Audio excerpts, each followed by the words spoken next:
মঙ্গলবার যেন একটা বড় জল্পনার অবসান হলো।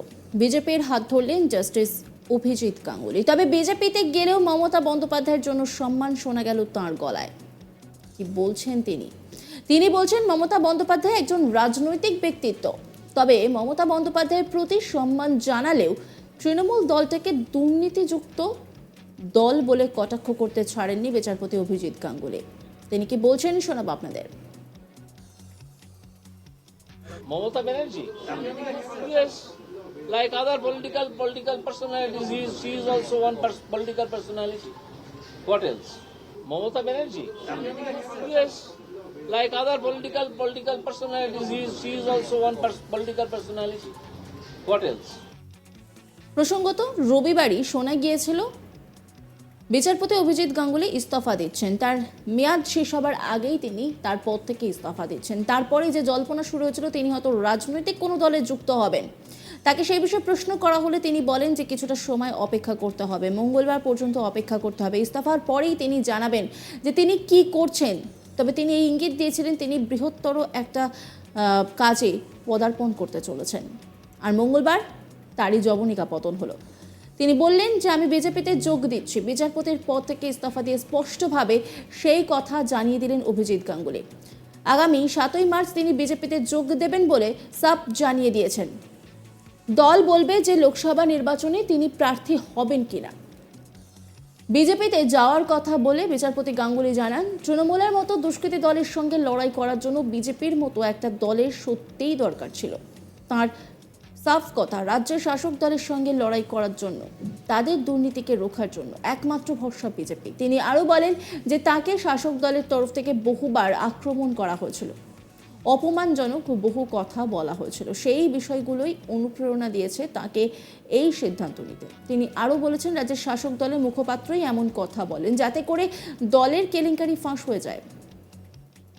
বড় বড় দুষ্কৃতী মন্ত্রী আমলার ছদ্মবেশে লুকিয়েছিলেন, তারা জেলে আছেন বা অন্যত্র আছেন। অর্থাৎ বিজেপিতে যাওয়ার কথা বলেই শাসক দলকে কটাক্ষ করার কোনো সুযোগ ছাড়লেন না তিনি কি বলছেন শোনাবো আপনাদের। আমি ভারতীয় জনতা পার্টিতে যোগ দিচ্ছি এবং এই যোগদানটা আমি শীঘ্রই করব, সম্ভবত 7 তারিখ। তৃতীয় ঘোষণা হচ্ছে যে কোন সিট থেকে আমি লড়াই করব সে সম্বন্ধে সিদ্ধান্ত নেবেন বিজেপির ওপর মহলে যে ইলেকশন কমিটি আছেন তারা। এ বিষয়ে আমার এখনো পর্যন্ত কিছু জানা নেই এবং তাদের সিদ্ধান্ত যা হবে সে আমি টিকিট পাই বা না পাই, লড়ি বা না লড়ি, আমি বিজেপিতে আপাতত জয়েন করছি এবং বিজেপির যে কর্মসূচি তাকে রূপায়ণ করার জন্য আমি কাজ করব।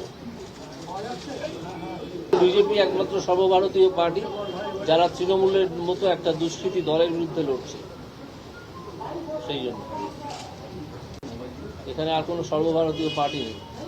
শাসক দলের তরফ থেকে আক্রমণ করা হয়েছিল, অপমানজনক কথাবার্তা বলা হয়েছিল, তারাই আমাকে বলা যেতে পারে এক ধরনের অনুপ্রেরণা জুগিয়েছেন যে কয়েক মাস আগে চাকরি ছেড়ে বহু টাকা আর্থিক ক্ষতি আমার ক্ষতি হয়েছে, যে কারণে 5 মাস আমি তো মাইনে পাবো না, যে পেনশনটা পাবো সেটা মাইনের চেয়ে অনেক কম, অনেক, এবং অন্যান্য সুযোগ সুবিধাও অনেক কম। তো তারাই আমাকে অনুপ্রেরণা জুগিয়েছেন। তাদের মুখপাত্ররা বহু সময় অপমানজনক কথাবার্তা বলেছেন। তারা জানেনই না, কোনো শিক্ষা দীক্ষাও তাদের আছে বলে মনে হয়নি কখনো, যে জুডিশিয়ারির বিরুদ্ধে এইভাবে কথা বলা যায় না। একটা জাজমেন্টের বিরুদ্ধে অবশ্যই কথা বলা যায়, তার জন্য অ্যাপিল ফোরাম আছে, তার উপরে সুপ্রিম কোর্ট আছে। তারা তো সেখানে গেছেনই, পাশাপাশি তারা জজকে উদ্দেশ্য করে গালাগাল করেছেন। কেন না, তাদের দুষ্কৃতকারীদের, তাদের দলের, তাদের সব কেলেঙ্কারিগুলো ফাঁস হয়ে যাচ্ছিল। অনেক কেলেঙ্কারি ফাঁস হয়েছে এবং অনেক বড় বড় দুষ্কৃতী যারা মন্ত্রীর ছদ্মবেশে, অন্যান্য আমলার ছদ্মবেশে লুকিয়েছিলেন, তারা আপাতত জেলে আছেন, গড়াগড়ি খাচ্ছেন না 5 স্টার ফ্যাসিলিটিতে আছেন সেটা আমি এখনো জানি না।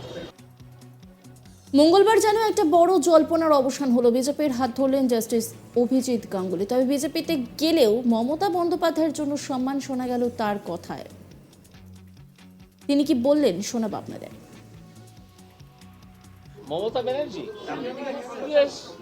Like other political personalities, she is also one political personality. What else? Mamata Banerjee? Yes. Like other political personalities, she is also one political personality. What else? তবে মমতা বন্দ্যোপাধ্যায়ের প্রতি সম্মান জানালেও তৃণমূল দলটাকে দুর্নীতিযুক্ত দল বলে কটাক্ষ করতে ছাড়েননি বিচারপতি অভিজিৎ গাঙ্গুলি। প্রসঙ্গত মঙ্গলবার যেন জবনিকা বদল হলো। আমি বিজেপিতে যোগ দিচ্ছি, বিচারপতির পদ থেকে ইস্তফা দিয়ে স্পষ্টভাবে সেই কথা জানিয়ে দিলেন অভিজিৎ গাঙ্গুলি। যোগ দিয়ে তিনি কি বললেন শোনাবো আপনাদের। আমি ভারতীয় জনতা পার্টিতে যোগ দিচ্ছি এবং এই যোগদানটা আমি শীঘ্রই করব, সম্ভবত 7 তারিখে। তৃতীয় ঘোষণা হচ্ছে যে কোন সিট থেকে আমি লড়াই করব সে সম্বন্ধে সিদ্ধান্ত নেবেন বিজেপির ওপর মহলে যে ইলেকশন কমিটি আছেন তারা। এ বিষয়ে আমার এখনো পর্যন্ত কিছু জানা নেই এবং তাদের সিদ্ধান্ত যা হবে সে আমি টিকিট পাই বা না পাই, লড়ি বা না লড়ি, আমি বিজেপিতে আপাতত জয়েন করছি এবং বিজেপির যে কর্মসূচি তাকে রূপায়ণ করার জন্য আমি কাজ করব। বিজেপি একমাত্র সর্বভারতীয় পার্টি যারা তৃণমূলের মতো একটা দুষ্কৃতী দলের বিরুদ্ধে লড়ছে, সেই জন্য এখানে আর কোনো সর্বভারতীয় পার্টি নেই। শাসক দলের তরফ থেকে আক্রমণ করা হয়েছিল, অপমানজনক কথাবার্তা বলা হয়েছিল, তারাই আমাকে বলা যেতে পারে এক ধরনের অনুপ্রেরণা জুগিয়েছেন যে কয়েক মাস আগে চাকরি ছেড়ে বহু টাকা আর্থিক ক্ষতি আমার ক্ষতি হয়েছে, যে কারণে 5 মাস আমি তো মাইনে পাবো না, যে পেনশনটা পাবো সেটা মাইনের চেয়ে অনেক কম, অনেক, এবং অন্যান্য সুযোগ সুবিধাও অনেক কম। তো তারাই আমাকে অনুপ্রেরণা জুগিয়েছেন। তাদের মুখপাত্ররা বহু সময় অপমানজনক কথাবার্তা বলেছেন। তারা জানেনই না, কোনো শিক্ষা দীক্ষাও তাদের আছে বলে মনে হয়নি কখনো, যে জুডিশিয়ারির বিরুদ্ধে এইভাবে কথা বলা যায় না। একটা জাজমেন্টের বিরুদ্ধে অবশ্যই কথা বলা যায়, তার জন্য অ্যাপিল ফোরাম আছে, তার উপরে সুপ্রিম কোর্ট আছে।